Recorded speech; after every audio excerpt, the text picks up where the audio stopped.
In her previous life, my sister-in-law was pregnant with quadruplets.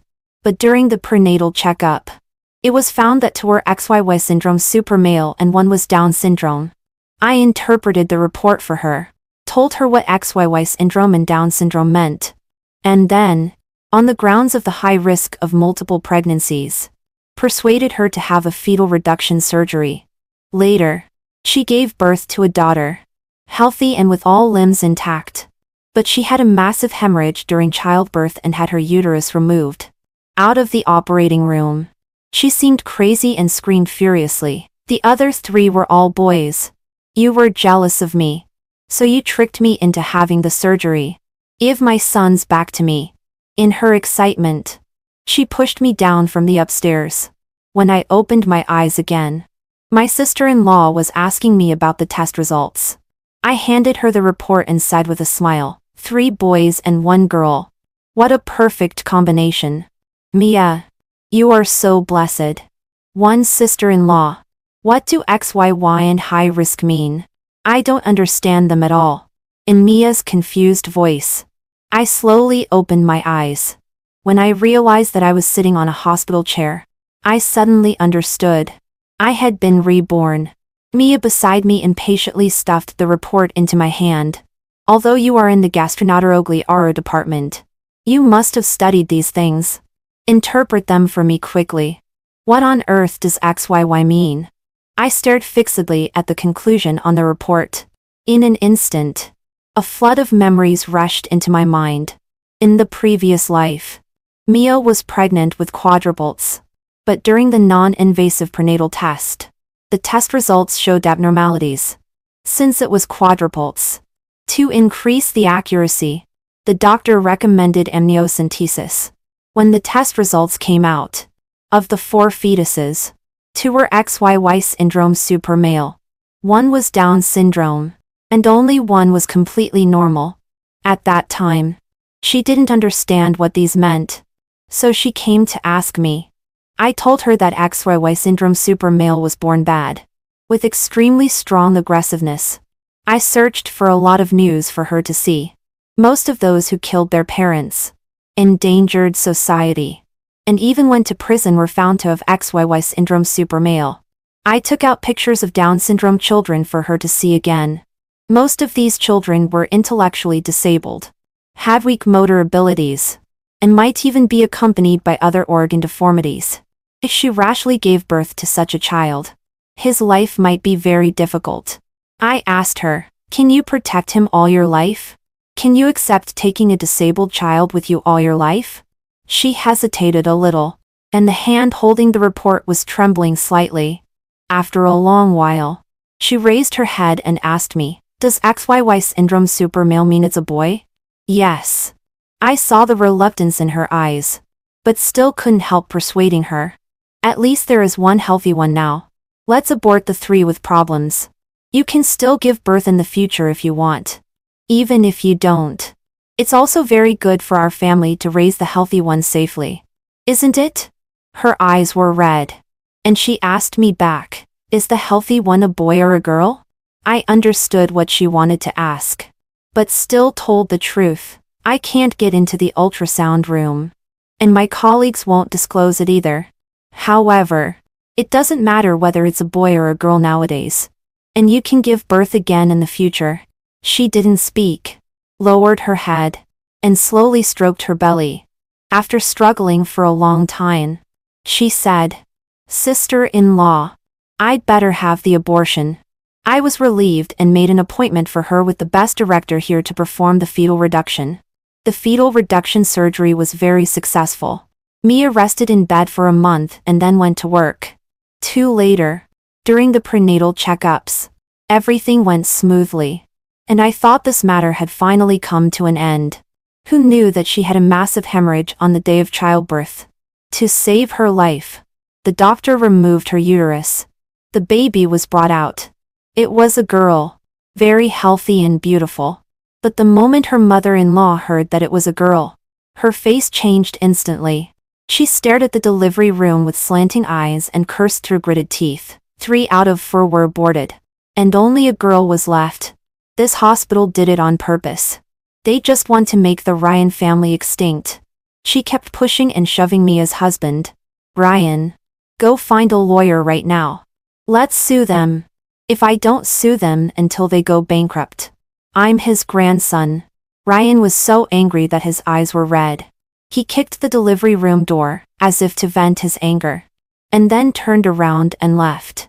My husband, Max, also pointed at my nose and cursed. It's all because you, a slut, talked too much and made her have the fetal reduction. If Mia gets divorced this time, I won't let you off. After a while, Mia was pushed out from inside. When she learned that her uterus had been removed, although she was weak, she still had a fierce look on her face and seemed crazy. She struggled to get up from the bed, gritted her teeth and pounced on me, grabbed my neck and screamed crazily. I don't have my uterus anymore. How can I give birth in the future? I finally got pregnant with 4, but only gave birth to a girl. How can I face the Ryan family? Serafina, you are jealous of me. You can't get pregnant. So you are jealous that I had 3 sons. I will kill you. Kill you. She was crazy. And the strength in her hands was getting stronger and stronger. I couldn't break free. My vision went black. And my legs went limp and I fell to the ground. Fortunately, we were in the hospital. Several nurses hurriedly pinned her down in a flurry and gave her a sedative. She fell asleep. But a week later, she went to the dean's office. She said that I colluded with others outside and exchanged the fetal gender for kickbacks. She provided a lot of screenshots of chat records. All of them were forged by my husband Max, who secretly used my mobile phone behind my back. I couldn't defend myself and was fired by the hospital. I didn't defend myself too much. After all, she had just lost her uterus and was still in the postpartum confinement period. I can understand that she was in a bad mood, but she still wouldn't let it go. After the postpartum confinement period, when no one was around, she pushed me down the stairs. I couldn't dodge in time and my head hit a stone. I lost my breath on the spot. This scene happened to be captured by the surveillance camera, and Mia was immediately arrested. But I had no parents. My husband and mother-in-law, as relatives, issued a letter of understanding on the grounds that the parturiente had unstable postpartum hormones. The court, considering that Mia was in the lactation period, sentenced her to probation. But later, Ryan proposed divorce because she could no longer have children. She vented her resentment of being abandoned by her husband on the only girl and beat and scolded her all day long. Before long, the child was beaten to death. Thinking of this, a chill spread up my back and I shivered subconsciously. Mia beside me was still waiting anxiously for my reply. I was stiff all over, swallowed my saliva with some fear, and then forced a smile. Congratulations, Mia. You are pregnant with 3 boys and 1 girl. You are so lucky. Hearing what I said, she, who had been nervous before, immediately burst into laughter. Really? 3 boys? She became worried again. Will it be difficult to give birth? Will my belly be stretched out of shape? Of course not. I pretended to be envious. You are now a great contributor to the Ryan family. As long as you give birth to the children, they will surely hire an nanny for you and get you a beauty card. What are you afraid of getting out of shape? Hearing this, her eyes immediately lit up. Although Ryan was good for nothing, his family ran a factory. The annual income was at least 1 million. She had originally wanted to firmly tie Ryan's heart by giving birth to more sons. Now, she was pregnant with 3 at once. Seemingly imagining the wonderful life in the future, she relaxed completely, leaning lazily on the hospital chair and smiling extremely happily. Great. God is really helping me. She suddenly thought of something and asked me, what does XYY mean? And what about this high risk of 21? I explained, 2 super male chromosomes and 1 Down syndrome child. It is said that those with super male chromosomes are relatively rough. But it is not absolute. I pulled out the recent rumor refuting video released by the doctor for her to watch. People's development mainly depends on postnatal cultivation. People are born good-natured. The social environment is very important. As long as you teach them carefully. How could there be problems? Moreover, you are so kind. How bad could the children you give birth to be? Besides, these are 2 sons. In ancient times, they would be great generals. In modern times, they are also labor forces. Your family runs a factory and just needs manpower. Right? What about Down syndrome? She still looked at the report worriedly. I smiled. This is up to you to decide. However, you are already 20 weeks pregnant. The risk of fetal reduction is very high. If not done properly, all 4 children may be lost, and it will also cause great harm to you. You should think it over carefully. She fell silent, her hand slowly stroking her belly, as if hesitating. She was silent for a long time. So long that when I thought she was going to a fetal reduction, she slowly said, "True. The Ryan family is so rich that they can afford to raise a Down syndrome child. I will give birth to it. First to tie his heart and also prove my fertility. I won't worry about having more children in the future." 3 after she left, I told the media that she was pregnant with super male twins. I also told them the time of Mia's next prenatal checkup. The next prenatal checkup was a month later. On this day, I had been waiting at the hospital early. Sure enough, as soon as Mia appeared, several people with long and short-range cameras and lighting boards immediately swarmed up. "Excuse me. Are you Miss Mia?" I recognized Mia at a glance. Mia was almost startled. "Who are you?" "We are from the media. We heard that you are pregnant with super male twins and want to interview you." Mia turned pale with fright and hurriedly covered her belly. "How did you know?" The reporter didn't care what she asked at all, and quickly put the microphone to her mouth. "Do you plan to give birth to these twins? It is said that they are also mosaic super male. It may not be possible to detect if they commit crimes in the future. You know they are super male, right? If you insist on giving birth to them, it is a harm to society. You know?" A female internet celebrity stared at her with a self-righteous look. "It is said that you are also pregnant with a Down syndrome child. Among the 4 fetuses, 3 have problems in total. Do you really plan to give birth to them? What do you think?" Mia was so confused by these questions that she quickly dragged me over and pulled me in front of her to block for her. I quickly comforted her. "Don't be afraid. Say whatever you want. You are the mother of the children. You have the right to decide whether the children stay or go. And you are pregnant with quadruplets, which is very rare. Once the interview is published, everyone will know. Then many milk powder and diaper manufacturers will come to help you. Your children will be born winners at the starting line." Her nervous look eased a little, and there was also a little more disdain. The Ryan family is rich, and doesn't care about this at all. I hit her out of hatred for her being so stupid.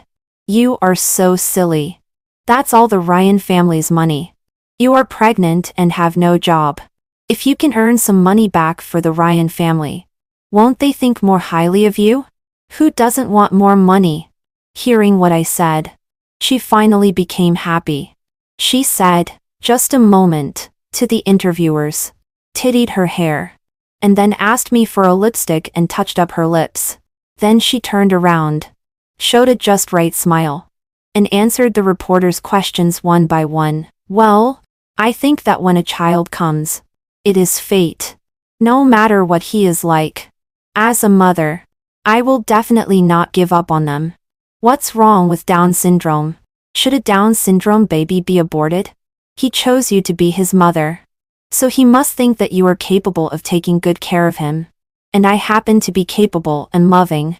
I think I can take care of him for a lifetime. Besides, doctors have already refuted the rumor. Super male is not born bad. Stop spreading this here. Okay? Can you afford to cause social panic?" The more she talked, the more confident she became, as if she had turned into a deity full of mercy for all living beings, shining all over. "You always say this should be aborted. That should be aborted. It was not easy for me to be pregnant with quadruplets. With just a casual word from you, 3 lives are gone. Have you ever been parents? Are you really so cruel? Even a tiger doesn't eat its cubs. The babies in my belly are my children. What right do you have to blame me? Easily convicting a fetus is the real crime. Those people were labeled by her and all fell silent. Mia became more and more complacent. She vehemently condemned those people for being unscrupulous and also accused the hospital security of not doing a good job. Then she didn't answer any of their questions anymore, and went in for the prenatal checkup with her chin held high. For that night. This video became popular on the internet. Mia's scolding was in sharp contrast to the online scolding comments. The comments below instantly soared to over 999. What on earth are you doing? Being pregnant with a bad seed, and still being so self-righteous. It's really terrifying. It is said that super male will secrete a kind of hormone, making the mother reluctant to abort him. I feel that she has been controlled by the hormone. Look at her IP. Fortunately, she is in City C. I won't go there in the future. It's so horrible. What kind of children can such a person raise? Maybe there is a super male gene in her family. That night, there were also curses in Mia's home one after another. But they were all cursing the journalists. Ryan's mother watched the news and couldn't help spitting. They don't know anything. How many women can be pregnant with 4 at once? They are just jealous. Yes. Mia also joined in the cursing. What is super male? Super male. Superhero. When they are born. Let's see who dares to nag. Ryan nodded. Our family runs a factory. When they grow up and take over the factory business. Let's see who dares to rebel at the bottom. Several people reached an agreement, no matter what the outside world says. They are all jealous of them, and can't bear to see them well. They decided to give birth to all 4 children. At the end of the conversation, Ryan was particularly moved and hugged Mia. You've worked hard. It was not easy to be pregnant with 4. And you still have to endure such great rumors. Ryan's mother also immediately promised, wait until the children are born. And I will buy you a villa, and put it in the names of your sons.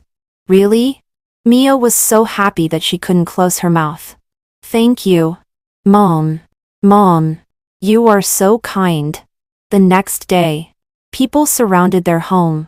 Some local residents heard about this and formed an anti-super male alliance. Some people from the community came to their door together. Even the community workers came to their door to persuade them to abort the children. Over 100 people blocked the entire corridor tightly, shouting loudly and strongly demanding that they have an abortion. The few people in front also brought microphones, cameras and fill light devices to do a live broadcast for the whole network. They earnestly persuaded Mia to have an abortion and asked Mia to make a promise in front of hundreds of thousands of fans. Mia hid at home and didn't dare to come out at all. These people thought that Mia was afraid. So they banged on the door and shouted Mia's name loudly. The door of Mia's house remained tightly closed. This silence made them shout more fiercely. Some people couldn't wait and began to kick the door. But at this time, the door was opened. Ryan rushed out of the house, suddenly snatched all the things in their hands and smashed them hard on the ground. For a while, the devices and mobile phones were smashed all over the floor. Ryan stared at the few people in front with a sinister look. Get out! Get out of here! Those people whined and their eyes froze in place. Seeing that no one moved, Ryan's eyes became fierce. And he gave a flying kick to the chest of the female journalist in the front, kicking her to the ground. If he started fighting, it would be a big deal. Everyone's faces changed greatly. And there was an uproar. They all stepped forward to rebuke Ryan. But Ryan's eyes were red, showing a sinister and fierce look. He grabbed the collar of the male journalist who was scolding him the most, slapped him several times in a row, and stared at his face ferociously and asked, "Are you leaving?" Before the man could speak, Ryan grabbed his neck and lifted him off the ground, his face distorted. Word by word, "Get out. Delete the video. Or I'll kill you." The male journalist was frightened. Ryan was nearly 2 meters tall. He was lifted in the air by Ryan, struggling continuously, gasping for breath. Ryan was gripping his neck tightly, and he couldn't break free no matter what. His face turned pale with fear. His 2 eyes were wide open, and his begging voice was trembling, almost spilling out from the crack of his throat. Let's go. Let's go right now. Ryan threw him to the ground like throwing a chick. Over 100 people scattered like birds, fleeing in panic. That night, all the videos about them on the internet disappeared without a trace. 5 months later, Mia made an appointment for a cesarean section. In order to see their eldest grandson, Ryan's family all went there. As Mia's mother-in-law was considered her family member, she also took us there. Several of us waited outside the operating room. After waiting for a full hour, the door of the ward finally opened. The nurse hurriedly called Ryan in for a talk. After a long time, the nurse came out full of regret. The patient had a massive hemorrhage. Both the baby and the mother were saved, but the baby was born relatively small and needs to stay in the incubator for a while. As for the adult, she felt a bit regretful. The life is saved, but the uterus is gone. Hearing this, the mother-in-law's eyes went black and she almost fainted. Max seemed to have been mentally prepared for it long ago. He quickly held the mother-in-law, pinched her philtrum desperately, and then hurriedly comforted her. She already has 3 sons. It doesn't matter if the uterus is gone. As soon as she heard this, Ryan's mother also quickly asked, "How are the children? Are they 3 boys and 1 girl?" "Yes. 3 boys and 1 girl. But one of them..." A nurse gave Ryan a suspicious look and hesitated to speak. "You had prenatal checkups before, right? One of them looks a bit like a Down syndrome child." "Yes. We did. It doesn't matter." Ryan waved his hand. "No matter how much he is a Down syndrome child, he is still my son." The nurse gave him a strange look and finally left. Ryan and his mother made sure that the 3 sons were all right and then went home contentedly. 3 days later, Mia was transferred out of the ICU. She was extremely weak. Her lips were pale, and she seemed to have lost all her vitality. Leaning weakly on the bed, the mother-in-law hurried over, fed her water, and showed great concern for her. Knowing that her uterus was gone, Mia began to cry as soon as she saw the mother-in-law. The mother-in-law also hugged her and cried bitterly. Fortunately, she already had 3 sons. After crying for a while, Mia summoned up her strength and went to breastfeed them. Ryan's family had long disappeared.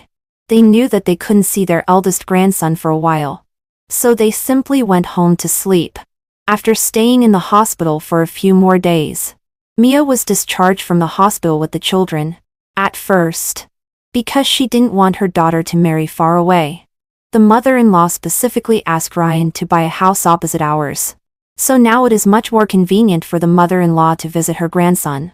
She runs to the opposite house every few days. I have also visited those children several times. Although they were smaller than other children when they were born, they grew very fast. Just 3 months old, they were much bigger than the children of the same age in the community. And their appetites were astonishing. In order to feed them enough, Mia ate like crazy. 3 months after giving birth, she was already 40 pounds fatter than before giving birth. But as the children grew up, she increasingly didn't want to breastfeed, because the strength of those 2 super male children was really too great. Every time she breastfed, Mia was in so much pain that she cried. She wanted to stop breastfeeding, but Ryan's mother said that her eldest grandson must have breast milk. Mia didn't dare to resist at all, and could only continue to breastfeed. When they were 8 months old, the 2 super male children already looked like 1-year-old children. Ryan's mother was extremely proud. My eldest grandson. My eldest grandson. This is my dream grandson." When they were 9 months old, when Mia was breastfeeding them as usual, the 2 super male children directly bit off Mia's nipple. Mia was quickly sent to the hospital by Ryan for rescue. The doctor gave her an anesthetic and performed an operation. And he also told her that she must not breastfeed during this period. Otherwise it would cause harm to the children's bodies. As soon as Ryan's mother heard this, she no longer required her to breastfeed. Only then was Mia able to stop breastfeeding. 6 In the blink of an eye. The children were 1 year old. When she had nothing to do, Ryan's mother would push for strollers around in the community. Whenever she met someone, she would show off that these were her for precious children. But the people in the community all knew that she had given birth to 2 super male children. When they saw her coming, they all stayed far away. She didn't realize it at all and would move closer whenever she saw someone walking their babies. After a long time, no one in the community came out to walk their babies. Ryan's mother named the children. For the eldest super male child, she proudly named him Leo. The second super male child was named Nathan. The Down syndrome child was named Oliver. Which means as long as the Green Mountains remain, there will always be firewood. And there will be opportunities to have sons in the future. The only normal girl was named Luna. The children gradually grew up. Unlike other children liked toys and playing with water. The 2 super male children in their family liked to slap each other. When they saw the other in pain with a grimace, they also giggled. Later, they might have realized that slapping each other would hurt themselves. So they both reached out their hands to their Down syndrome younger brother at the same time. Oliver was beaten until he cried. When they heard the crying, they became even more excited and punched and kicked Oliver. Every time at this time, Luna would be so frightened, and that she cried loudly on the side. But every time she cried, the mother-in-law would take her to one side, cursing, "You naughty girl. Why are you crying? Your brothers are growing stronger. Don't scare them." She reached out and slapped Luna twice on the face. "Cry again, and Grandma will beat you." Luna was so frightened, and that she froze and didn't even dare to cry. Ryan's mother became even more proud. Children need to be beaten. They won't become useful if they are not beaten. Later, whenever Luna was frightened to cry by Leo and Nathan, the mother-in-law would slap her hard. After a few times, Luna didn't cry either. There was no light in her eyes. Like a rag doll. Her eyes were dull, and she could only be in a daze. When they had their 2-year-old physical examination, the doctor said that Luna might have autism. The doctor asked them to take Luna to a higher-level hospital for a re-examination as soon as possible, and go to the corresponding institutions for intervention. Ryan's mother directly refused. Why spend money on this naughty girl? She will be married into someone else's family in the future anyway. Anyway, I have 3 grandsons. Which is enough. 7 The children grew up day by day. Oliver was already a bit dull, and he was beaten by them every few days. Now he looked even more dull, only knowing to giggle all day long, and didn't even know to wipe his snot-covered face. Luna also didn't say a word, sitting in the corner all day long, holding a doll in a daze. Leo and Nathan had become the bullies in the community, since they were 4 years old. On weekdays, they run amok in the community. Whenever they see someone they don't like, they rush straight up and beat them. Because of this, Ryan's mother has paid a lot of money in compensation within the community. But she still strokes the heads of her 2 children and praises them. Boys should be like this. Shrewd and strong. Nowadays, little boys are all too sissy. If this goes on, they will be useless.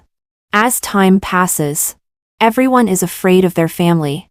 Not only are children unwilling to play with them, but even adults take a detour when they see them. Few people can be seen in the community during the day. Feeling a bit bored, the 2 children killed and skinned all the kittens and puppies in the community.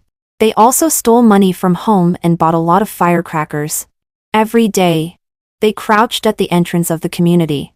Whenever they saw someone riding a bicycle in, they threw firecrackers under the wheels. For several consecutive days, they blew out several tires. Grandpolly in the neighboring unit building was so frightened, and that his blood pressure soared to 180. And he was sent to the hospital by his family on the same day. The news reached Mia's ears. She called her 2 sons over and scolded them. "We are all from the same community. You should know your limits when you play. If this goes on, Who will dare to talk to us in the future? Leo's eyes were gloomy. And there was a smile on his lips. Then kill them all. Mia told them to shut up. She took Leo and Nathan to apologize to Grandpa Lee and bought a lot of health products. But when Mia led the two into the ward, they looked at each other, then rushed over with an evil grin, and bit the old man's toe hard. Grandpa Lee was so frightened that he almost jumped out of bed. He kicked his legs frantically. Let go. Let go. He tried desperately to hide at the head of the bed. But the two children were too strong. No matter how he tried to break free, it only made his toes pull in the opposite direction. 2 toes were bitten off alive. Mia screamed in fright. Let go. You let go. That's Grandpa Lee. He bought you toys when you were little. She wanted to step forward and pull the toes out of the 2 children's mouths. But they giggled, then turned their heads, spat out the toes with a paw, and then bit Mia's arms hard, one on the left and one on the right. At this time, Mia couldn't care about Grandpa Lee anymore. She sat down on the ground and pushed Leo and Nathan desperately. But they were too strong and had bitten down really hard. They just held on to her arms tightly and wouldn't let go. 2 pieces of flesh were bitten off her arms. The several old people in the same ward saw the 2 children with blood-filled mouths and screamed in horror.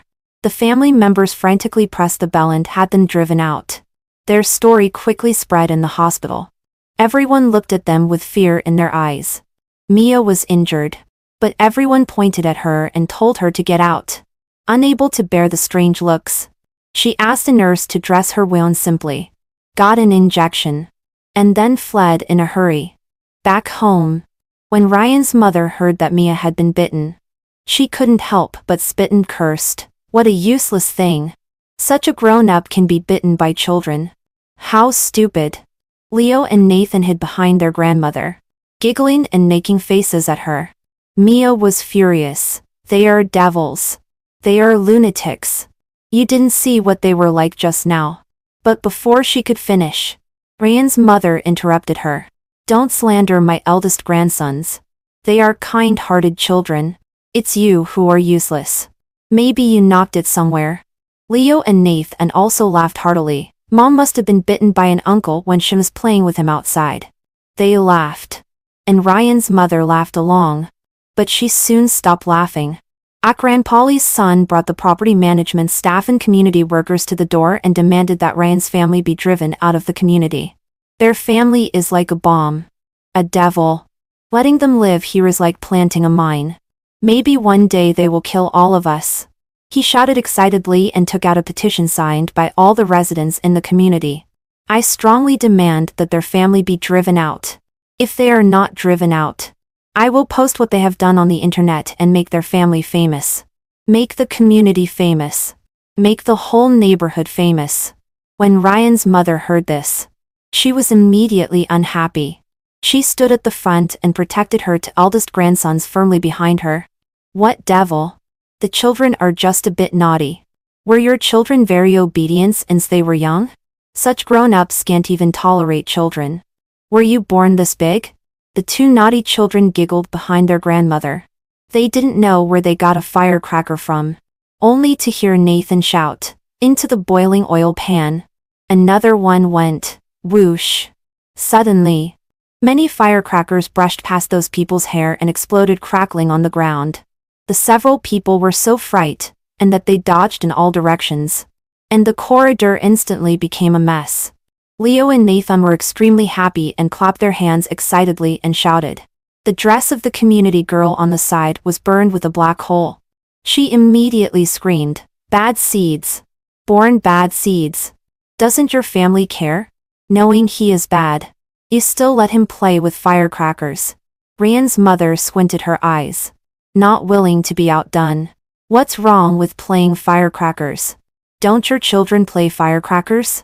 And make it clear, they are usually very gentle. It was you who scared them. So they became like this. Hearing this, several people became even angrier and pointed at Ryan's family, starting to scold them all at once. Today, you scared Grandpa Lee so much that he was hospitalized. What about tomorrow? Can you guarantee what they will do tomorrow? If you don't discipline them anymore, these two children will end up in a juvenile detention center sooner or later. Before he finished speaking, Nathan threw a firecracker into his mouth. Fortunately, because of the great difference in height, the firecracker only blew a hole in his collar. The man was so frightened that he shuddered and crouched on the ground. Seeing his embarrassed appearance, Leo burst out laughing. The people who came saw such a scene, and were all extremely angry. They left after throwing out some harsh words. They are still young, and won't bear criminal liability. But they have guardians. If this continues, your whole family will be waiting to go to jail.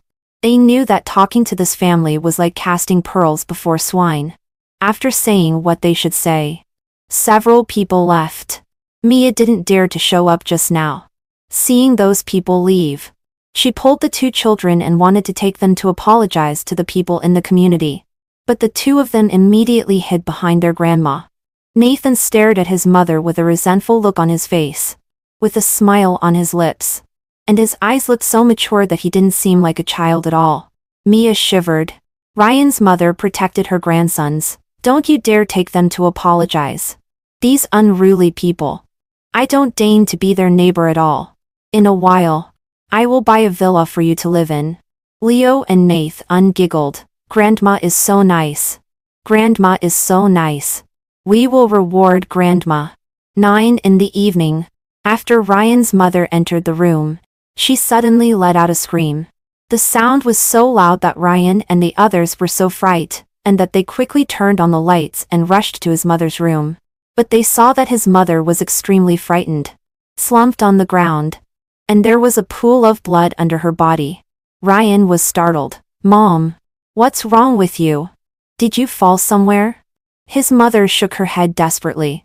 Her face was pale and she was too frightened to speak. Following the direction she pointed, Ryan saw a cat on her bed. The cat had been skinned by someone and stuffed into her quilt, all bloody and flesh mangled. The quilt, the bed sheet, and even the wall were all covered with blood.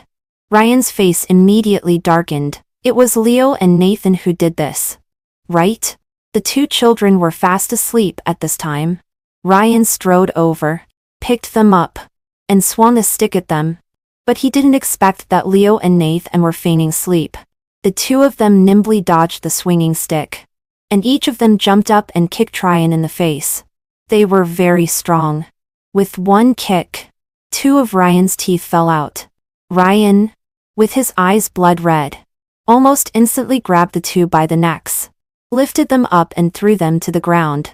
With a clang, the two fell to the ground and howled loudly. Ryan's mother shouted, "Let go! Let go! These are my precious grandsons." She quickly rushed over to see how badly they were hurt. But the two showed that terrifying expression again. Leo and Nathan suddenly jumped up from the ground and each of them bit Ryan's mother's ear firmly on one side. Nathan kicked Ryan's mother hard in the stomach again. "It was all because you told on us. It was all because you told on us. I will bite you to death." The other one also screamed, "You don't like the gift my brother and I gave you. So just go die." They bit Ryan's mother's ear, pressed her head firmly, and with a sudden force, the ear was torn off. Bloody. Ryan's mother let out a scream, rolled her eyes, and completely fainted from the pain. Ryan sent his mother to the hospital.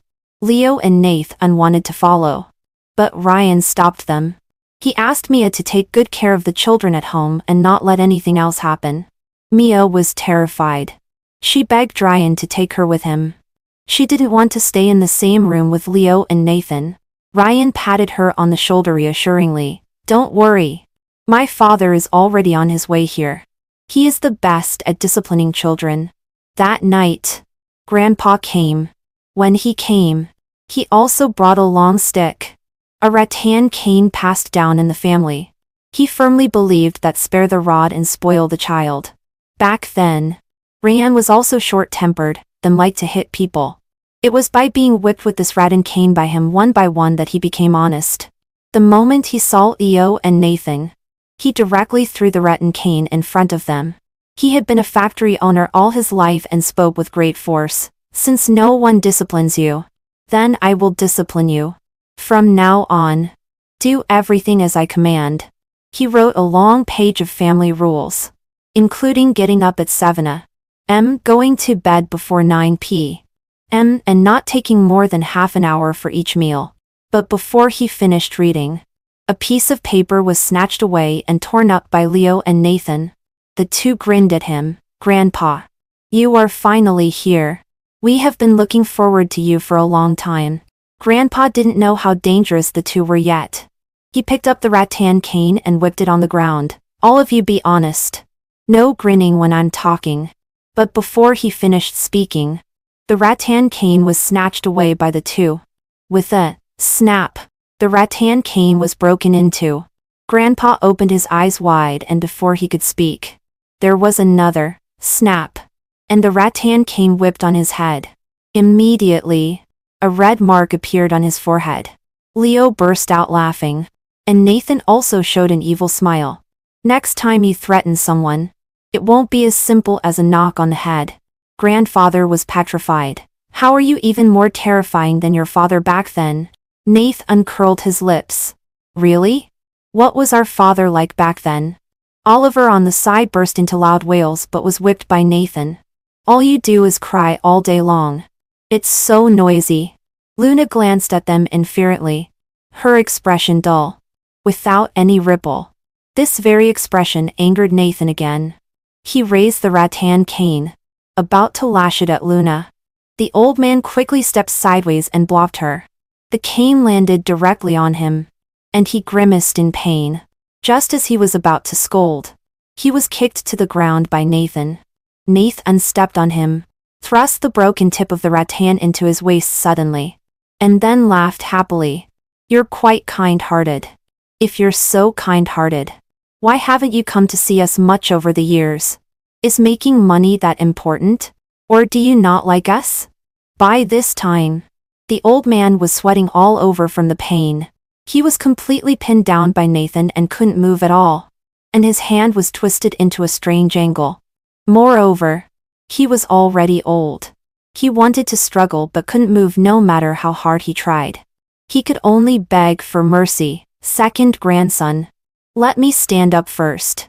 Let's have a good talk." Nath uncurled his lips. "Boring. You give in so quickly."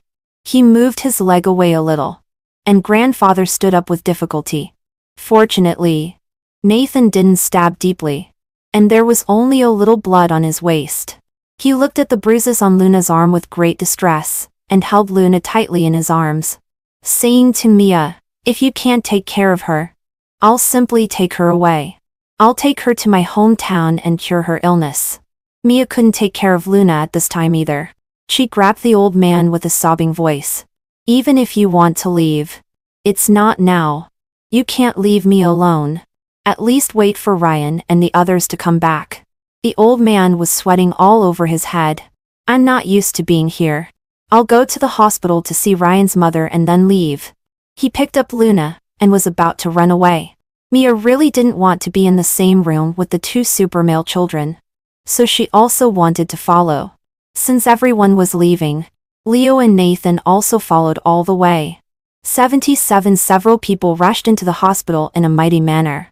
Ryan's mother was still recuperating in the hospital bed. Both of her ears were wrapped with gauze, looking extremely funny. Ryan on the side was peeling an apple for her. Seeing them coming, Ryan's mother was almost startled and immediately became vigilant. "What are you doing here?" Grandfather turned sideways to block Leo and Nathan's view and quickly winked at Ryan's mother. "Why don't you come back to my hometown with me? The factory in my hometown is busy with business and needs hands. The two children here are already grown up and don't need your care anymore." Ryan's mother understood what he meant and quickly shook her head to refuse. No, I still need to stay and take care of my son. He is my only precious son in my life.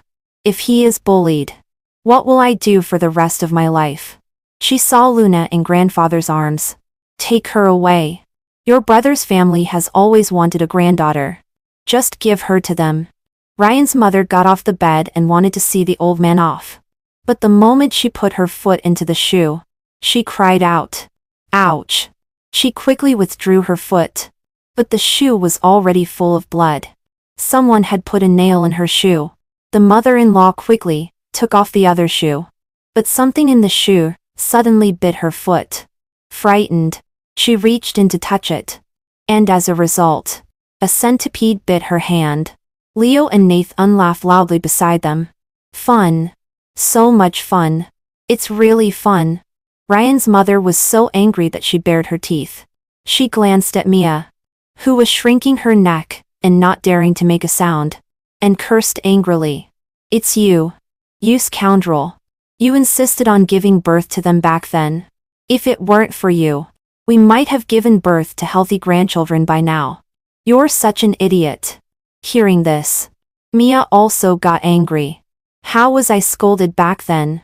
It was you who said the 2 children were grandsons. So I decided to give birth. If it weren't for you, how could it be like this now? And I thought you liked them very much before. Seeing her talk back, Ryan was so angry that he slapped her in the face. How dare you talk to mother like this? She is also doing it for our good. As the saying goes, like mother, like son. It's all because of what you taught him that the son is like this now. You're talking nonsense. You're always away from home. And when something happens, you put all the blame on me. Mia was not to be outdone and slapped him on the face. Soon the 2 of them were fighting each other. Leo and Nathan on the side were laughing especially happily, and clapped their hands and cheered. Good fight. Dad. Hit her harder. Kill Mom. Mom. Come on too. It's so boring. Why isn't there any blood? Grandfather had a look of seeing a ghost on his face. He didn't say another word but quietly ran away with Luna in his arms. A few days later, Ryan's mother was discharged from the hospital. She called Mia aside. I'll give you 2 choices. Either you and Ryan have another child, or Ryan goes out to find a surrogate. Anyway, I will not tolerate the family property falling into the hands of these 2 monsters. Mia's face was extremely ugly. Mom, you know I can't have children anymore. So, you must accept that Ryan goes out to find a surrogate now. If you don't accept it. There was a tinge of ruthlessness in her eyes. Then don't blame me for directly asking Ryan to go out and find other women. Mom, you can't do this. Mia screamed in exasperation. Back then, I damaged my uterus just to give birth to a grandson for your family. How can you turn your back on me now? She grabbed Ryan's mother's hand. Only when you buy the villa first can I agree to Ryan finding a surrogate. Otherwise, I have no guarantee at all. But Ryan's mother didn't even look at her and shook off her hand violently. What I said at the beginning was that if you gave birth to a grandson, I would buy you a villa. But look at what you've given birth to. 2 brats and 1 idiot. If there had been just 1 normal child, I would have bought it for you. Ryan's mother snorted coldly. I'll put it bluntly here. Either accept that Ryan finds another woman, or take your 3 sons and get out. Our family doesn't need such grandchildren. But before she could finish her words, Nathan sprang out from some corner directly. His eyes were glaring. His face distorted and hideous. He grabbed Ryan's mother by the neck and pushed her against the wall. Aren't you the grandma who loves me the most? Don't you want us anymore? Although he was smiling, his face was terrifying. He stood up, a full head taller than Ryan's mother. Ryan's mother was terrified, and her lips were trembling. No. I was just saying something in anger. But he and Leo didn't listen to her explanation at all. They picked up the ashtray on the table and smashed it on her head. With a clang, it directly made a bloody hole. Mia was so frightened that she waved her hands desperately. No, I was just talking to Grandma. You don't need to be so impulsive. Nathan's eyes were bloodthirsty as he stared coldly at Mia's face. Mom, what about you? Do you also don't want us anymore? No. No. Mia was so frightened that she backed away straight. I don't. Grandma and I were discussing buying a villa for you. When we buy the villa, our whole family will live in it. But Nathan couldn't listen to her at all. He was very irritable now. And when he was irritable, he wanted to hit people. He raised his hand and slapped Mia in the face. And then kicked her. Mia ouch, and fell to the ground. When Ryan came back, he saw such a scene. His mother's face was covered with blood. And Mia was also lying on the ground, while the two children beside them had extremely happy expressions on their faces. His head was about to burst.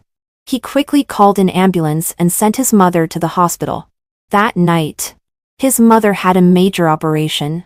After the operation, a piece of her skull was missing, and there was a dent in her whole head. It was extremely hideous. Mia was a little better. She just had a fracture and could be discharged from the hospital after a few days of rest. During this period, without anyone to take care of Leo and Nathan, they wandered around outside the community. When passing by a cake shop, they were attracted by the cakes in the window. They went in and asked for them directly. But the people there didn't know them at all and didn't know who they were. So they refused directly. They picked up the mop beside them and smashed the glass counter directly. The people in the cake shop called the police on the spot and arrested them. Later, it was still my mother-in-law who paid the money and bailed them out. My mother-in-law still didn't know how brutal they were. She only knew that Ryan's family had been taking turns to go to the hospital recently. Hearing Mia say that she was beaten by her two sons, my mother-in-law thought it was just little boys being naughty. Seeing that the two children were so hungry that they were about to rob food in the cake shop, she felt extremely sorry for them and immediately brought the two children home. In the new environment, they finally behaved themselves for a few days. After a while, both Mia and Ryan's mother were discharged from the hospital. But Ryan had disappeared without a trace and hadn't even come back for 3 months in a row.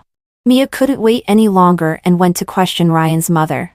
Ryan's mother curled her lips and said infuriately, "I told you before. I found a surrogate for Ryan. That girl is very beautiful and she is a college student. Now Ryan has already moved in with her." "What?" Mia exploded immediately. "Didn't you say it was a surrogate? What does it mean to move in with her? I'm still not divorced from him. It's because you're useless."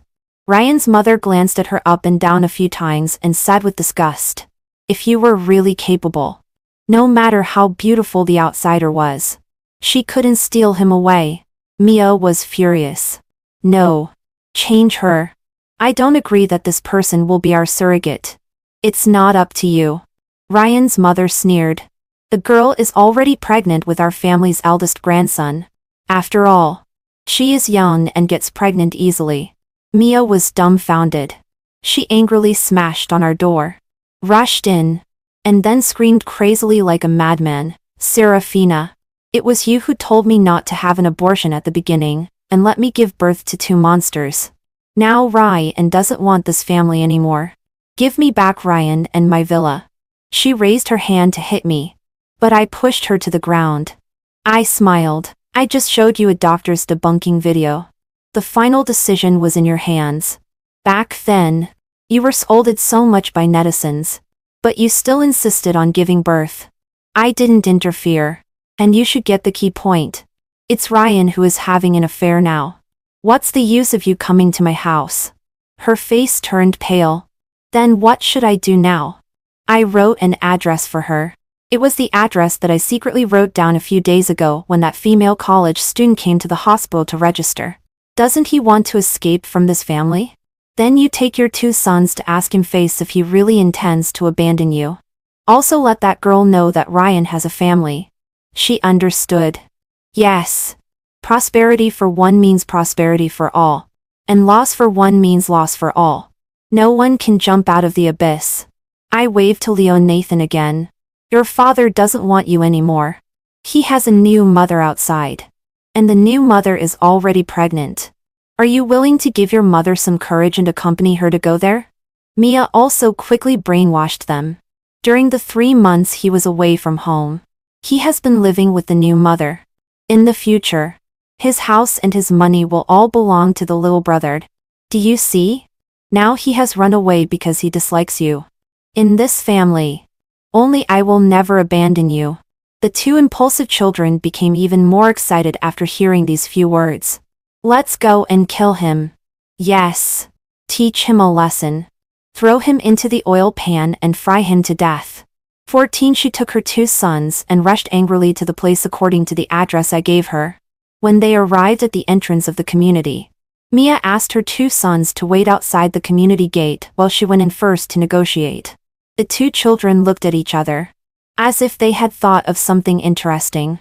And they smiled happened to coincide lie. Mia didn't notice. The place where the female college student lived was opposite our hospital. I found a ward and adjusted the camera of my mobile phone to the maximum zoom, so that I could just see Ryan's and the female college student's home. I saw Ryan get up to open the door when he heard the knock. When he saw that it was Mia, he was stunned for a moment. I couldn't hear what he said. Then I saw Mia suddenly push him aside and rush in to slap the female college student. She shouted at the female college student with a very bad look on her face. The female college student's lower abdomen was slightly bulging. She carefully protected her belly. But after being hit, she also unceremoniously slapped her back. Mia became furious and picked up the stool beside her and smashed it at her belly, but was pushed away hard by Ryan. Ryan stopped Mia, turned his head and said something to the female college student. The female college student slammed the door and left. Mia wanted to chase after her, but was stopped by Ryan. The female college student ran all the way to the outside of the community, just as she took out her mobile phone. At this time, Leo Nathan got a motorcycle from somewhere. They shouted on the motorcycle, pulled the throttle to the maximum, and rushed straight at the female college student. The speed was so fast that the female college student's face turned pale with fright. She didn't even know how to dodge. She just watched the motorcycle hitting her, and her eyes were wide open with horror. The motorcycle was getting closer and closer to her, and it was about to hit her in the next second. At the critical moment, Nathan suddenly stepped on the brake. The tires rubbed against the ground, making a sharp sound. When the motorcycle stopped, it was less than half a meter away from the female college student. The female college student was so frightened, and that her legs went weak and she fell to the ground with a plop. And the blood color on her face disappeared instantly. Bright red blood slowly flowed out from under her legs, and she screamed while covering her belly. But there was not even a security guard in the community, and there were not many people at this time, except for Leo Nathan. No one could hear her screams. Mafon laughed loudly. My dear father. Except for us. You don't want to have any other children. He pulled the throttle again and turned around with Leo and left. It was 10 minutes later when Ryan knew all this. He had negotiated the terms with Mia, and sent Mia out of the community. But he saw a woman in a white dress, lying unconscious on the ground at the entrance of the community. The blood under her body had spread all over the ground, against the backdrop of the white dress. It looked particularly terrifying. He was as rigid as a stone. Then he came to his senses and scrambled over on all fours. Wang Zhou. Wang Zhu. What's wrong with you? He shouted Wang Zhu's name loudly and kept patting her face. But no matter how much he called, Wang Zhu didn't respond at all. Her hands hung limply on the ground as if she was in a coma. He was so frightened that he took out his mobile phone trembling lie and dialed 120. Mia also came out at this time. When she saw the blood all over the ground, she was very frightened. She wanted to come over to see what was going on, but was pushed away by Ryan. Get out. Get out. Stay away from us. You jinx. He picked up Wang Zhu horizontally and ran hurriedly to the roadside. 15 Mia didn't dare to contact Ryan for several days in a row. She knew that all this was done by Leo Nathan. She even regretted taking Leo Nathan into Wang Zhu's community at the beginning. She was afraid that Ryan was angry, and her appearance would further irritate him, in case he found out later that she didn't come to the community alone at the beginning and then blamed her again. Then the two of them could never go back to the past. She had been hiding in her parents' home during this time. She thought that Ryan would contact her sooner or later. When Ryan took the initiative to contact her, she would then push all this onto me, and the two of them would surely be as good as before. But after waiting for a month, Ryan still didn't contact her. She finally couldn't sit still and called Ryan. But the call was hung up. She wanted to ask Ryan's mother how Ryan was. But after finally getting up the courage and opening the door of her own house, she found that the quilt on her mother-in-law's bed was neatly folded, and the clothes in the wardrobe were gone. In the living room, all the things related to Ryan and his mother were gone. She then remembered that it seemed that she hadn't heard her mother-in-law's voice during this period. She hadn't even heard the sound of the opposite door opening. A bad premonition rose in her heart. She called Ryan's mother again, but Ryan's mother still hung up. Having no other choice, she could only send a text message to Ryan. "What do you mean? Are you avoiding me?" Ryan didn't reply to her. After waiting for a long time, she sent another message. "I admit that I'm responsible for Wangzu's matter. Let's have a good talk." After waiting for another long time, her mobile phone rang. She hurriedly opened it, and a text message popped up. It was a bank message, indicating that 1 million yuan had been deposited into her account. She was stunned for a moment. And then Ryan's message came right after. 1 million yuan for you. A lawyer will come to talk to you about the divorce tomorrow. Don't come to me anymore. You can have our son. Let's part on good terms. She went crazy. As if something had exploded in her head. She desperately called Ryan. But Ryan refused to answer no matter what. She then went to the police. But the police pointed at the word lawyer in the text message, and said that Ryan was not missing. This was a family matter and they should handle it themselves or sue. She was helpless and so worried that she didn't know what to do. She couldn't help but take out her mobile phone again, press the voice message button, and shout at Ryan, "You giving me 1 million yuan? What do you mean? Come back quickly. I don't want 1 million yuan. I just want you to come back." Ryan didn't respond. She desperately sent messages. "I'm begging you. Come back. You can't leave these 2 children to me. I'll die." She desperately sent messages until finally her voice carried a tinge of crying. "I'm begging you. As long as you are willing to show up, I'll do anything. No matter who you live with. I'm willing to accept it. As long as you are willing to come back. Please." But when the message was sent again, it showed on the other side that she was no longer his friend. She went completely crazy. She hurriedly bought a train ticket to Ryan's hometown. But when she put down her mobile phone and was packing her luggage, Leonace and suddenly rushed in from outside the door. The 2 of them stretched out their hands to her with a grin. "Mom. We heard it. You have 1 million yuan. What? How did you know?" Mia hurriedly wiped away her tears, and hid her mobile phone behind her in a fluster. "It's nothing. You heard it wrong." The 2 of them were still smiling. But their smiles were a bit more ferocious. "Are you sure? My dear mother? We hate it the most when others lie." At this time, Leonathan was already in the 1st grade of junior high school. The 2 of them were a whole head taller than Mia.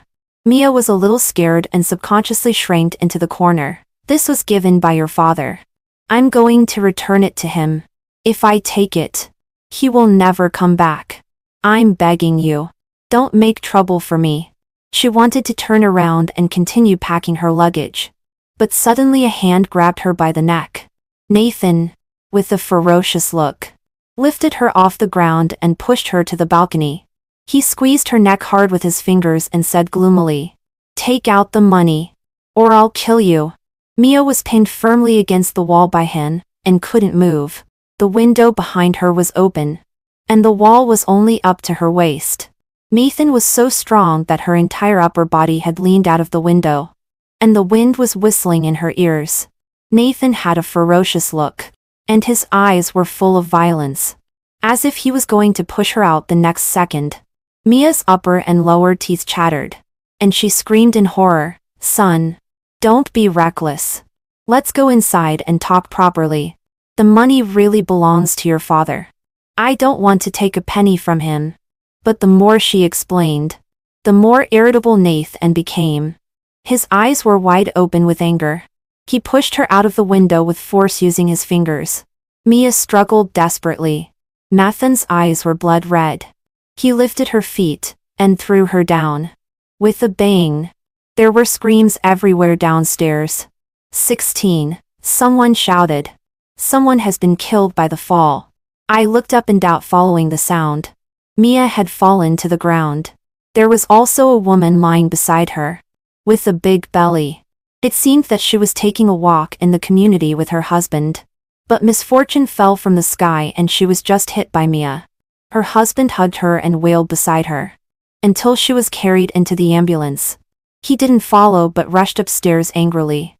His eyes were burning with fury. He kicked open the door of Ryan's house. Was it someone from your family who jumped off the building? Why did she jump off the building in the community? If she wanted to die, couldn't she go further away? He scanned the room with his eyes. Only the dazed Oliver was left in the room. Leo Nathan had disappeared.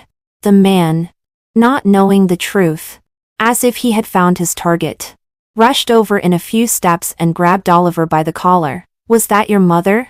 Why did she jump off the building? Did you provoke her? Oliver stared at him blankly, not understanding what he was saying at all. He thought Oliver was just scared. So he slapped Oliver in the face. Speak. Speak to me. Oliver didn't answer but giggled. This giggle seemed more like a provocation. There happened to be a basin of water in the sink. He grabbed Oliver by the collar and pushed his head into the water. Then he lifted him out of the water. Your mother didn't educate you well. I'll educate you for your mother. Oliver trembled violently all over. The man thought Oliver was finally scared. He grabbed his hair tightly and pushed his head into the water again. You made your mother angry to death. Why did you have to make her angry at this time? Oliver struggled desperately. He wanted to grab the edge of the sink and climb out, but the man firmly held his head. The man roared, Have you experienced death? I'll let you experience death for 20 seconds. After saying this, there were 10 seconds left. He began to count down. 10, 9, 8, 7. When he counted to 1, Oliver had stopped struggling. He was satisfied and pulled him out and threw him on the ground. Because you were disobedient. Your mother was so angry with you that she jumped off the building. My wife is still in an unknown state of life or death. You should be more obedient in the future. You know? Oliver lay limp on the ground, his lips pale and his face purple. That man was still scolding. There are too many naughty children like you, which causes too much pressure on parents. Parents' demands are very simple. They just hope that you study hard. Is it so difficult? Tell me. Where is the difficulty? Oliver lay motionless on the ground. The man chattered on and on. Seemingly, he noticed something was wrong. Suddenly, his face changed. He subconsciously crouched down and reached out to touch his breath. But when his hand reached his nose, he turned pale with fright and suddenly fell back and sat on the ground. Then his voice trembled distorted lie. He's dead. He's dead. When the police arrived, the man was still shouting. I didn't mean to let him die. I just wanted to teach him a lesson. I held him for 20 seconds. Why did he die in 20 seconds? The neighbors who were watching knew the truth and couldn't help answering. He is a Down syndrome child with an unsound mind. How could he hold his breath? The man was petrified. How could this be? How could this be? His legs went limp and a patch of his trousers was wet. But he was still handcuffed and taken into the police car. 17. My mother-in-law and my husband Max were still out buying groceries. Only when they heard the sound of the police car did they know that something had happened in the community. They came over after hearing the news.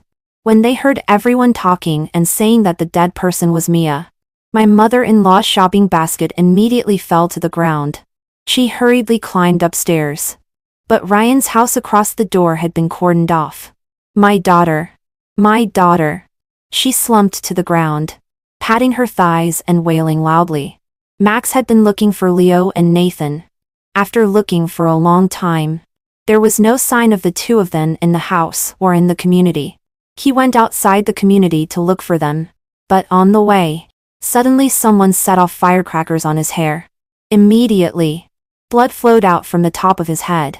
Leo and Nathan jumped out of the grass and clapped their hands, saying,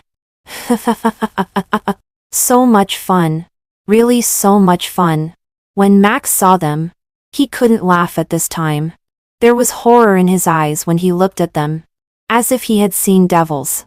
Nathan was soon taken away by the police. In the building opposite, someone had installed a surveillance camera at home, which just captured the scene of Nathan pushing me downstairs.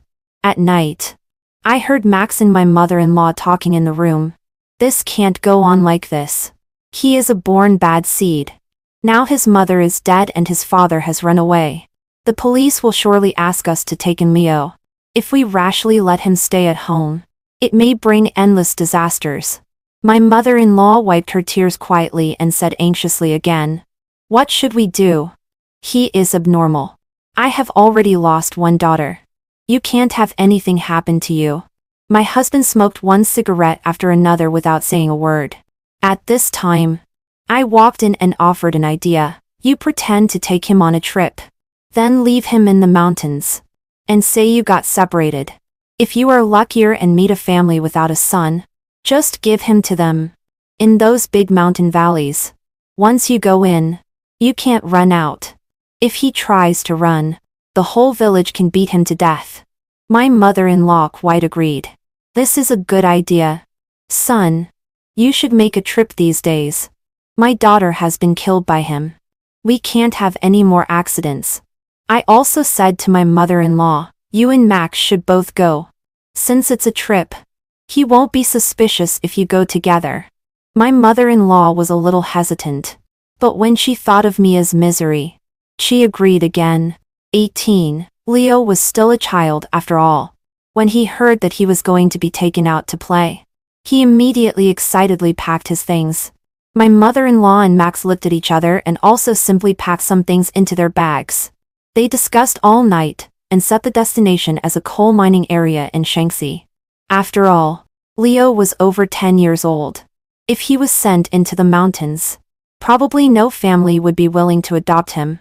They planned to send Leo to the mining area to work as a coal miner for others. That place was in the greatest need of manpower. And moreover, it was far away. Once Leo went there, he would never escape in his lifetime. Before leaving, my mother-in-law burned 3 sticks of incense. She murmured, "I don't mean it on purpose. I just hope my son can live well. And that place is quite suitable for Leo. They need strong men there. Maybe when he gets there, Leo can make a great achievement." Max urged his mother to stop murmuring and hurry up to set off. They put Leo's things in the car. Before leaving, I waved to Leo, "Come here for a moment." Leo looked at me impatiently. "What?" I took out an Ultraman toy. "Come here. This is for you." He walked over with a slanting look and snatched the Ultraman toy. Behind the paper card of the Ultraman toy, there was also a mobile phone. I said to him, "Auntie also wants to play. But Auntie can't adjust her working hours. If you can keep the call on for 24 hours all the way and let Auntie hear what you are playing, then Auntie will give you this mobile phone." I knew he wanted a mobile phone. Previously, he had snatched someone else's mobile phone at the school gate. Unfortunately, the other person was a hooligan and immediately found someone to beat Leo up. Later, when they asked Mia for 1 million, they also planned to buy a mobile phone first. Under Max's urging, he got into the car with the Ultraman toy. 19. In the car, I heard Max trying to communicate with Leo all the time. "That place is very interesting. You can play for a few more days. There's no hurry. I have asked the teacher for a week's leave. If it's not enough, I will ask for more." Leo fiddled with his mobile phone and ignored him. Max said again, "If you like that place, I can also help you transfer to a school there." Leo gave him a sinister look. Just this one look made Max shut up in fright. The car had been driving for several days and nights and finally arrived in Shaanxi. During this period, it was almost always Max and the grandmother chatting breezily while Leo remained silent. By the time the car drove into the mountainous area, 4 days had passed. It seemed as if Leo wasn't in the car. I heard Max excitedly say to the grandmother, "Almost there. There are still 20 kilometers to go." I've contacted the people there. Once we dump Leo there, we'll leave. The roads there are difficult to travel and there are all locals. Even if he wants to run, he can't get out. The grandmother also smacked her lips with satisfaction. Great. We can finally get rid of this devil. At this time, I sent a text message to Leo from a mobile phone number that I don't usually use. The so-called travel is actually a pretext. They plan to abandon you there and sell you as a coal miner. They want to get rid of you. A burden. Run away quickly while you haven't arrived yet. After reading the message, Leo stood up abruptly. His movement startled the grandmother. She immediately turned her head and shouted, "What are you doing? The road here is bumpy. Sit down quickly." But Leo simply ignored her. He somehow pulled out a pair of scissors and grabbed Max by the neck from behind. He pointed the scissors at Max's neck. And his gloomy voice reached Max's ears. "Uncle, where are you planning to take me?" At this time, Max was so frightened that he couldn't speak. He wanted to step on the brake. But Leo directly poked the tip of the scissors in. "Don't stop. Keep driving." Max could only do as he was told. He stammered to explain again. "We are taking you to play. Didn't we all agree before we left? You were quite happy at that time." Leo pushed the scissors in a little deeper. "Uncle, I don't like lies.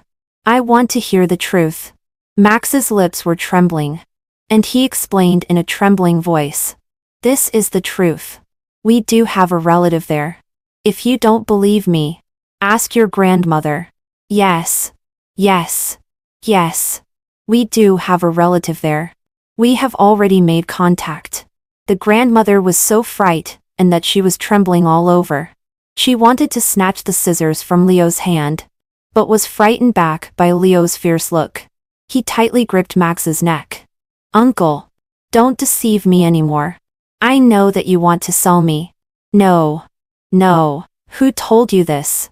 Feeling the pain in his neck, Max was so frightened that he was almost about to wet himself. Seeing that there were no cars ahead, he quickly summoned up his strength and tried to divert Leo's attention. "We do have a relative there. Don't be instigated by others. I have never thought of selling you. You also know how kind uncle and grandmother were to you before." The grandmother also opened Max's mobile phone to show it to him. It was the person in charge of the coal mining area that he had contacted before, in order to prevent others from finding out at that time. He noted it as his friend Lao Go. "Look. This Lao Go is my friend. Isn't it clearly written in note? We just want to go and play at his place for a few days." Leo's hand loosened a little. "Really? Really? We are just going to play. Moreover, grandmother has only asked for a week's leave for you. It's not a withdrawal from school. How could we not go back?" Leo didn't speak. He stared at him ferociously as if he was thinking about the truth in his words.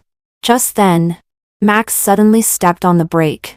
Leo didn't stand firmly and bumped into the front seat. Max took the opportunity to turn around quickly and grab Leo's wrist, trying to snatch the scissors from his hand. But Leo quickly regained his senses and kicked Max hard in the face. His strength was so great that Max was kicked and hit the windshield behind him. The grandmother was so frightened by this situation that she cried out. She wanted to see how badly Max was injured. But Leo stabbed the scissors into her shoulder. "Ah!" the grandmother screamed. Blood gushed out. She covered her shoulder and couldn't move. Max bared his teeth in pain. He was dizzy and wanted to grab the steering wheel. But in just a few seconds, Leo got out of the back seat, pulled open the front seat and dragged Max out. Max was dragged to the back seat like a dead dog, and his hands and feet were firmly tied with ropes by him. Leo returned to the driver's seat, stepped on the accelerator, and the car sped up. The wind was whistling in the ears at such a high speed. "Stop! Stop for me!" Max roared. Leo laughed crazily. Max leaned forward and hit the front seat with his body like a madman. Leo's eyes were almost popping out. He clenched his teeth tightly and stared fixedly ahead. Just then, Max, I don't know when, untied the rope binding his wrists and strangled Leo's neck from behind. He threatened loudly in his ear. "Stop, or I'll strangle you to death." Leo didn't stop. His face was hideous, and he laughed maniacally. Tears were almost about to fall from his laughter. "Come on. Strangle me to death." He pushed the accelerator to the floor, with a strange expression on his face. But his hands casually let go of the steering wheel. The car immediately lost control and drove straight forward. Max was greatly alarmed and shouted for the grandmother to step on the brake. But it was too late. There was a cliff ahead. The car rushed down at the fastest speed. When the police found me, I was crying my heart out and on the verge of fainting. "The child has just lost his mother." They said they would take the child out to play and relax. How could such a thing happen? After their car fell off the cliff, it caught on fire. That place was desolate and uninhabited, and few people passed by.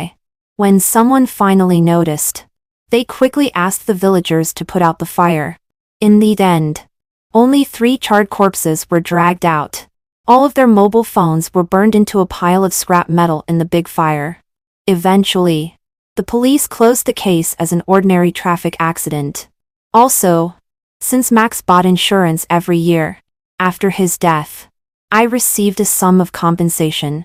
At the same time, the judgment for Jean also came down, the death penalty. Now, all these scourges are dead. I sent a message to Ryan, telling him the news of Nathan's death penalty, and I asked him if he wanted to see Nathan one last time. He rejected without hesitation. Through Ryan's WeChat moments, I learned that Luna is living a very good life now. In their family, everyone favors boys over girls, except for the grandfather who likes girls. After going back, the grandfather hired the best doctor to treat her, and found many playmates for her. Although the little girl is still a bit behind children of the same age, she is very happy every day. Ryan remarried a woman, but it was not Wangzhou. When they got married, the woman was pregnant, but it seemed that she had an abortion later. On the other side of the phone, Ryan seemed to feel a bit embarrassed about his straightforward refusal. So he sent me another message. "I saw the news. Your mother-in-law and your husband are both dead. Don't be too sad. You still have to be strong and keep living." He transferred another sum of money to me. "It's not easy for you as a woman, since we were related by marriage once. You take this money and find someone to remarry as soon as possible." I withdrew the money into my card contentedly. The police had no way to verify the cause of death of Max and the others. Ryan would not dig deeper, and other relatives would not think too much either. As for Ryan, I think he probably will never come back here again in his life. For him, this place is no different from a nightmare. I put away my phone and smiled extremely happily. My heart has never felt so comfortable. The end.